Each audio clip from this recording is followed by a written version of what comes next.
Does President Trump have any plans? The nice weather. Everybody's out. It's Monday. We have another big week. On Wednesday, it will be Liberation Day in America, as President Trump has so proudly dubbed it.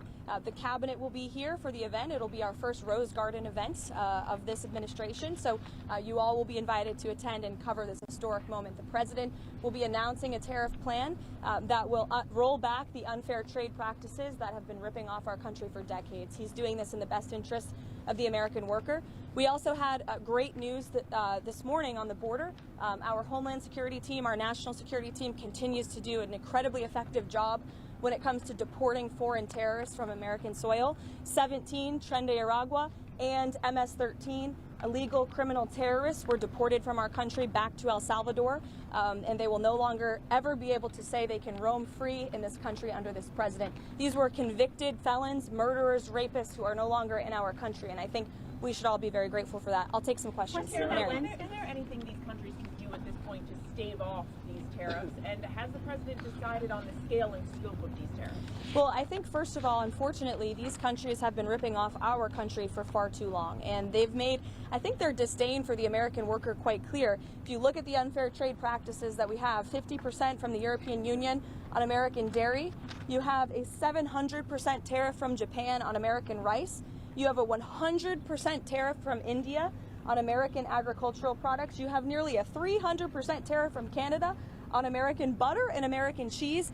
This makes it virtually impossible for American products to be imported into these markets, and it has put a lot of Americans out of business and out of work over the past several decades. So it's time for reciprocity, and it's time for a president to take historic change to do what's right for the American people, and that's going to take place on Wednesday. And what about the scope of them? He said yesterday he would be more generous. What does that mean? I will let the president make the announcement on Wednesday, but it's certainly going to ensure that there's reciprocity and the American people are treated fairly. Has it determined how many countries are going to see these reciprocal tariffs? Again, I'll let the president get into the specifics of the announcement, but he has a brilliant team of trade advisors. You have Secretary Bessent, Secretary Lutnick, Jameson Greer, our U.S. Trade Representative, Peter Navarro, of course, and Kevin Hassett here at the White House, Stephen Miller as well. The Vice President has been deeply involved in these conversations. All of these individuals have presented plans to the president on how to get this done, and it's the president's decision to make, and we will not get ahead of him on the specifics of the announcement. And has the stock market sell-off caused the White House to rethink any of these plans? The president has always said that the stock market is a snapshot of a moment in time, and he's doing what's best for Main Street, and Wall Street will work out just fine in this administration, just like they did in their first term. As you said last week, Caroline, you said there would be an investigation or a review into how Jeffrey Goldberg's number got on that group chat. What's the status of that review, and what is the status of National Security Advisor Mike Waltz? As the president has made it very clear, Mike Waltz continues to be an important part of his national security team, and this case has been closed here at the White House as far as we are concerned. There have been steps made to ensure that something like that can obviously never happen again, and we're moving forward, and the president and Mike Waltz and his entire national security team have been working together very well. If you look at how much safer the United States of America is because of the leadership of this team. On the tariffs, are there going to be sector-by-sector announcements this week at the event you're alluding to? That it's going to be focusing on sectors or more country-based tariffs? The goal of Wednesday are country-based tariffs, but certainly sectoral tariffs. The president has said he's committed to implementing them, and I'll leave it to him on when he makes that decision and that announcement. Caroline, Sure. Does President Trump still plan to talk to President Putin this week, and if so, when?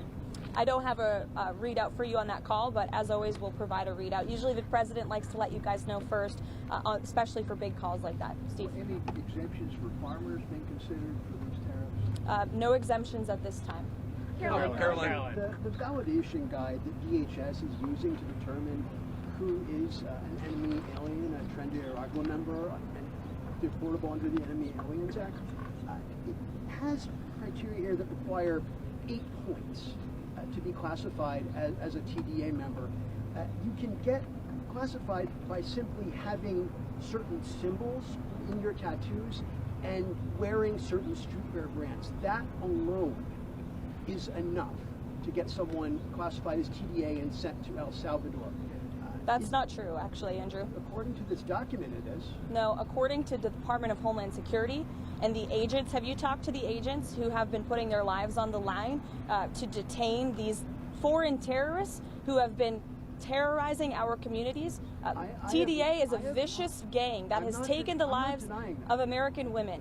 And our agents on the front lines take deporting these people with the utmost seriousness, and there is a litany of criteria that they use to ensure that these individuals qualify as foreign terrorists and to ensure that they qualify for deportation.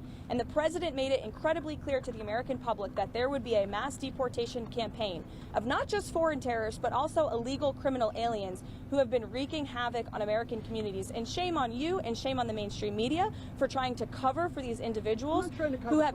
This is a vicious gang, Andrew. This is a vicious gang that has taken the lives of American women. The government filed in court, which says all. And you said yourself there are 8 criteria on that document. They need 8 points. And you are questioning the credibility of these agents who are putting their life on the line to protect your life and the life of everybody in this group and everybody across the country. And their credibility should be questioned. They finally have a president who is allowing them to do their jobs, and God bless them for doing it. Caroline, what method would the president use to potentially run for a third term? As he said, there are methods there. Look, you guys continue to ask the president this question about a third term, and then he answers honestly and candidly with a smile, and then everybody here melts down about his answer. The president talked about this last night on the plane. He said, it's not really something we're thinking about. He has 4 years. There's a lot of work to do. We've done a lot in these nearly first 100 days, and the American people love what this president is doing, particularly when it comes to efforts to secure the border. How confident is President Trump in that he can get a peace deal done in Ukraine? How confident is President Trump that he can get a peace deal done in Ukraine? Well, look, the president is working incredibly hard to get a peace deal done between Russia and Ukraine, and he has expressed his displeasure with comments that have been made by leaders of both sides of this conflict. He has expressed what he believes needs to take place in order to see this conflict come to an end. He continues to work very hard on it, and our teams continue to be engaged. Caroline, can countries that don't have tariffs on the US but may have other forms of non-tariff trade barriers, I'm thinking in my case of Australia, can they expect to be hit on in Wednesday's announcement, or can they expect to be left out and dealt with another time? Again, I'll let the president make the announcement on Wednesday, but I think any country that has treated the American people unfairly should expect to receive a tariff in return on Wednesday. Karen, you talk about the European Union. Is the president expected to impose those tariffs in blocks, or will he distinguish countries within those trading blocks? Again, I will let the president get into the specifics of the announcement. It's his announcement to make. It's going to be very exciting. We'll see you guys in the Rose Garden. And you will also hear directly from the president if you have any lingering questions. 5:30 this afternoon, or evening rather, although it's really afternoon for us. That's about midday for this president because he works all night.